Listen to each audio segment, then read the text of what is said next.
Bonjour, welcome to another episode of French Moments.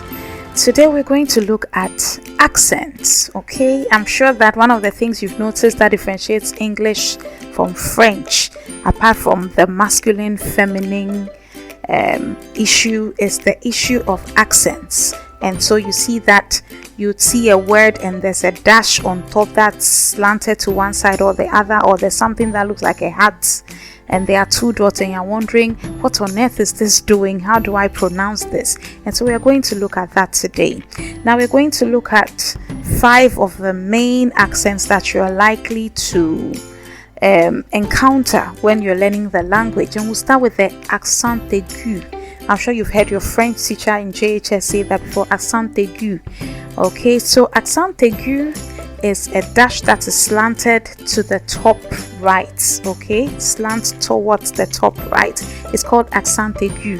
Aigu means high, and so when you have this accent, it makes you, for example, if it's on top of an E, pronounce it in a particular way. All right, and so we can have a word like manger. Okay, so if you have like j'ai mangé, you pronounce it manger. All right, so j'ai mangé. So the accent aigu on this allows you to pronounce it and it's usually on E. Then we have the next one. So apart from manger, you can have, for example, let's say danser. So let's say the past participle forms of verbs. Il a dansé. So you see the accent on it. Il a dansé. All right. Then we have the accent grave. The accent grave is the opposite of the accent aigu in the sense that it is slanted from the top left down. So from the top left down, accent grave. And the accent grave is found on A, it's found on E, it's found sometimes also on U, and they play different roles. When it's put on A, it doesn't necessarily change the word as much as it helps to distinguish between similar sounding words. So you have maybe A, so il a 2 ans, which means he's 2 years old. The a here is from the verb to have. Okay, and then j'ai donné le stylo à Ama. I gave the pen to Ama. So the sound is the same, but the accent helps you to know whether it's the verb or whether it is a preposition. All right, but when it's on E, it also helps you to know how to pronounce it. And I'm sure you've seen words like this, mère. Okay, you've seen père, and you've seen frère. So mother, father, brother. So the accent grave allows you to pronounce it more like the Ghanaian language that we know. Okay, so we have mère, père, frère. So when you see the accent grave on E, you should know that it changes it.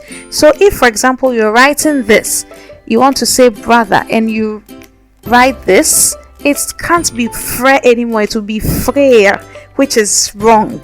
So you should know that when you hear the mère, père, frère, then you know that the sound is not this, but the accent that is used is the accent grave. All right, it's also placed on U, also to help distinguish between words. So we have, for example, ou, which means or, and then you also have ou, which means where. All right, so the one without the accent is or, and then the one with the accent ou is where. And so these are some of the ways in which the accent grave is used. Another accent that we'll look at today is the accent circonflexe. Okay, some of you have heard your teacher say accent chapeau. I'm sure you learned that way back, accent circonflexe or accent chapeau if you want. Now the accent circonflexe historically is used for words which in the past would have had the S sound, but with the passage of time no longer have the S sound, and usually they are similar to words that you know in English. A typical example will be hôpital.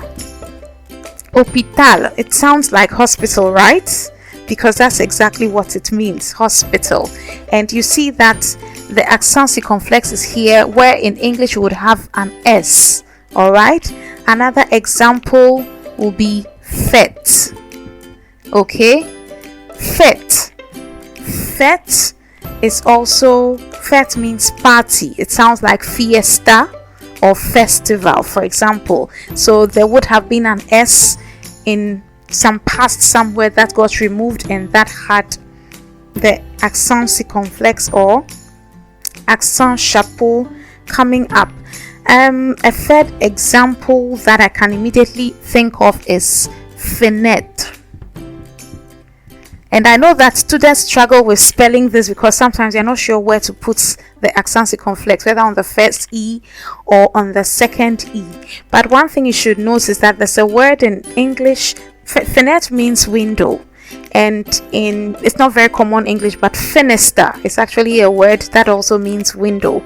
So if you can think of fenester, then you know that the fenêtre, the accent is supposed to be on the second E, just before the T. So we have fenester, fenêtre. All right, and then we also have hôtel.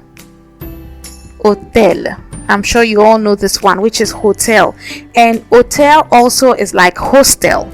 Also, please assume that there would have been an S there at some point in the past, and so it takes an accent circonflexe. And so we see we have hôtel, hôpital, fenêtre, and fête as examples for accent circonflexe. All right, so after fenêtre and all the others we've looked at, fenêtre, fête, hôtel, and hôte, for example, we are going to continue with the accent cédille.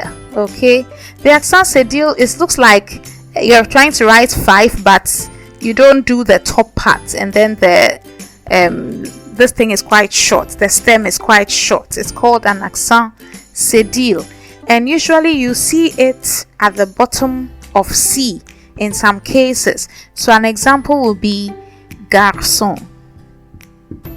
All right, garçon, I'm sure you've seen that before. Okay, or we have leçon. Okay, or maçon.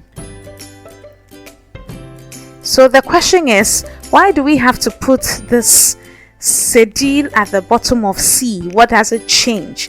Now, if you notice in English, we have sounds when C is written, it's pronounced either with a K sound, like cake, cat, or it's pronounced with a S sound, like city.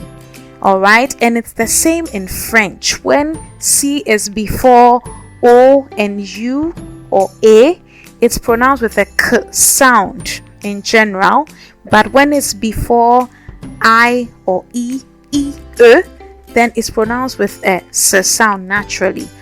But sometimes the French word needs to be pronounced with the S sound, even though the C is followed by O or A or U. And so what do we do in these situations? This is where the accent cédille is brought to ensure that we maintain the same sound as if it was not O, A, or U that is there. And so if you see maçon, garçon, leçon, and garçon, you should understand that the accent cédille is there to ensure that we have the sound.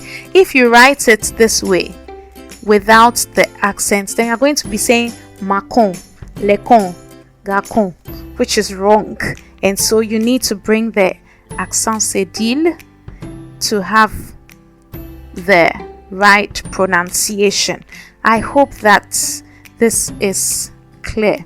The last accent we're going to look at is the accent tréma. Okay, the accent tréma is usually placed on I, on A, sometimes on U, and when it's put there, what happens is that, we learned about diphthongs where you see two sounds joined together, so OU, OE, etc.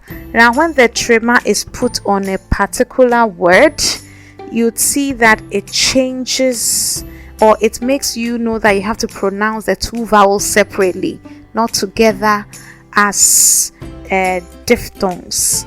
All right, and so we have an example like haïr. Okay, haïr, which means to hate. You see that normally it would have been something like hair or air, because if it was just the air without the tréma, but because the tréma is there, then you have to say haïr. All right, what other examples can you think of that use any of these? Can you think of any? I want you to leave a comment if you can think of any words that use some of these accents, and then we'll take it on from there. I hope you have enjoyed today's lesson, and this will make it easier for you to read and pronounce French words correctly when you see them. As usual, I invite you to like, to subscribe, to share, and to leave a comment on our various social media platforms. It is French Moment 1 on Instagram and French Moments with Dr. Chachu on YouTube, on Facebook, on Apple Podcasts, Podbean, and our other audio channels. Please keep in touch and let's know how you're doing till I come your way with another episode. Au revoir et à bientôt.